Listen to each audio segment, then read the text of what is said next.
ಕರ್ನಾಟಕದ ಭತ್ತದ ಕಣಜ ಅಂತಲೇ ಪ್ರಸಿದ್ಧಿಯಾಗಿರುವ ಗಂಗಾವತಿಯಲ್ಲೀಗ ಸಾಹಿತ್ಯ ಸಂಭ್ರಮ. 78ನೇ ಸಾಹಿತ್ಯ ಸಮ್ಮೇಳನಕ್ಕೆ ಇಂದು ಅದ್ದೂರಿಯಾಗಿ ಚಾಲನೆಯೂ ಸಿಕ್ಕಿದೆ. ಇಂದು ಬೆಳಗಿನಿಂದಲೇ ತುಂಗಭದ್ರೆಯ ತಟದ ಗಂಗಾವತಿಯಲ್ಲಿ ಸಾಂಸ್ಕೃತಿಕ ತೊರೆ ಹರಿಯಲು ಶುರುವಾಯಿತು. ಆ ಸಂಭ್ರಮದ ಒಂದಿಷ್ಟು ತುಣುಕುಗಳನ್ನು ನಿಮ್ಮ ಮುಂದೆ ತಂದಿದ್ದೀನಿ. ಇದು ಸಾಹಿತ್ಯ ಗಂಗಾ. ನಾನು ಸೌಮ್ಯ.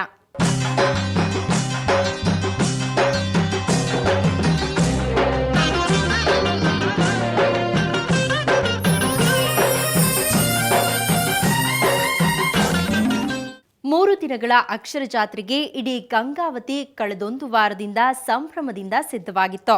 ಆ ಸಂಭ್ರಮಕ್ಕೆ ಇಂಬು ಕೊಡುವಂತೆ ಇಂದು ಬೆಳಗ್ಗೆ ಅಖಿಲ ಭಾರತ ಸಾಹಿತ್ಯ ಸಮ್ಮೇಳನ ಕಾರ್ಯಕ್ರಮಗಳು ಆರಂಭವಾದವು.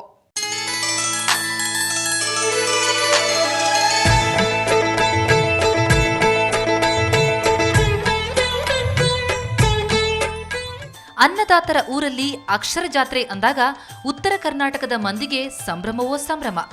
ಆ ಸಂಭ್ರಮ ಹೇಗಿತ್ತು ಅನ್ನೋದಕ್ಕೆ ಸಾಕ್ಷಿ ಎಂಬಂತೆ ಇತ್ತು ಇಂದು ನಡೆದ ಸಾಹಿತ್ಯ ಸಮ್ಮೇಳನಾಧ್ಯಕ್ಷರ ಮೆರವಣಿಗೆ.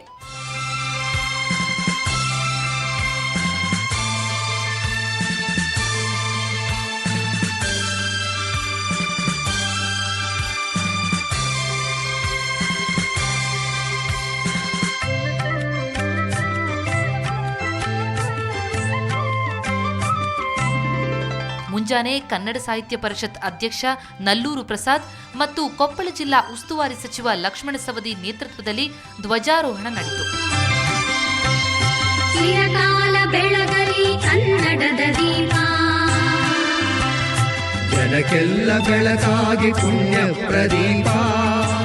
ರಾಷ್ಟ್ರಗೀತೆ, ಕನ್ನಡ ಗೀತೆಗಳನ್ನು ಹಾಡಿದ ಕೊಪ್ಪಳ ಜಿಲ್ಲೆಯ ಸಾಹಿತ್ಯ ಪ್ರೇಮಿಗಳು ಆಮೇಲೆ ತುದಿಗಾಲಲ್ಲಿ ನಿಂತಿದ್ದು ಸಮ್ಮೇಳನಾಧ್ಯಕ್ಷರ ಮೆರವಣಿಗೆಗೆ.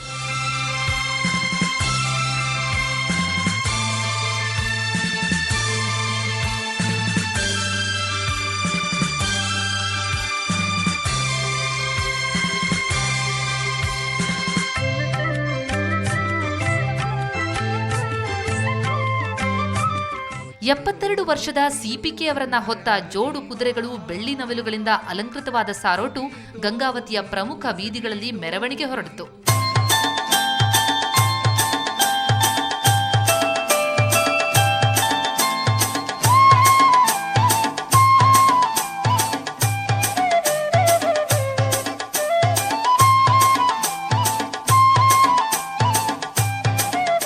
ಈ ಮೆರವಣಿಗೆ ಹೇಗಿತ್ತು ಅಂತೀರಾ?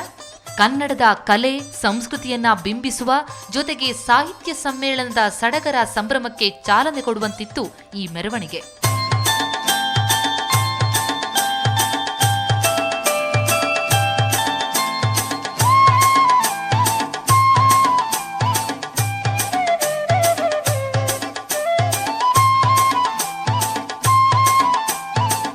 ಮೆರವಣಿಗೆಯ ಮೊದಲಲ್ಲಿ ಗಂಗಾವತಿಯ ವಿವಿಧ ಶಾಲೆಗಳಿಂದ ಆಗಮಿಸಿದ ಸಮವಸ್ತ್ರಧಾರಿ ಮಕ್ಕಳಿದ್ರು.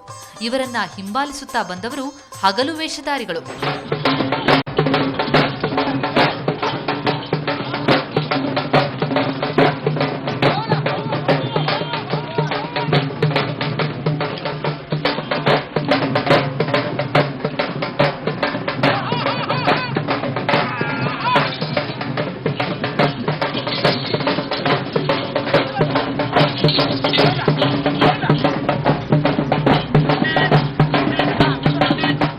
ರಾಮಾಯಣದ ಪಾತ್ರಗಳು ಎದ್ದು ಬಂದಂತೆ ಮೆರವಣಿಗೆಯಲ್ಲಿ ಹೆಚ್ಚು ಗಮನ ಸೆಳೆದವರು ಈ ಹಗಲು ವೇಷದ ಕಲಾವಿದರು.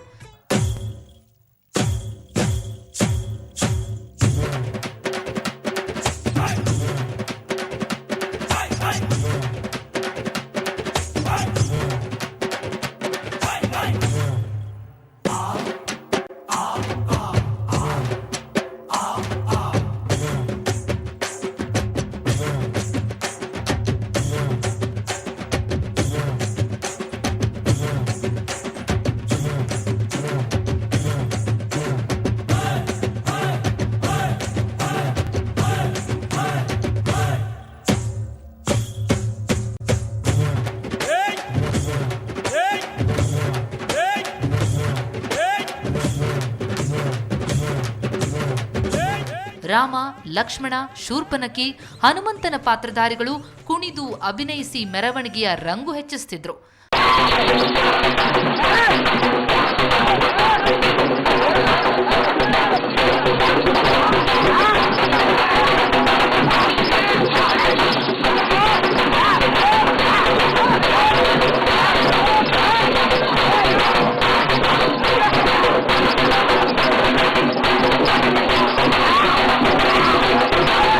ಇವರ ಕುಣಿತಕ್ಕೆ ಹೆಜ್ಜೆ ಹಾಕದವರು ಜೋಗತಿಯರು. ಇಷ್ಟೇ ಅಲ್ಲ, ನಮ್ಮ ಜನಪದ ಸಂಸ್ಕೃತಿಯ ಬಿಂಬಿಸುವ ಕೀಲು ಕುದುರೆ, ಸೋಮನ ಕುಣಿತಗಳು ಮೆರವಣಿಗೆಯಲ್ಲಿ ಗಮನ ಸೆಳೆದವು.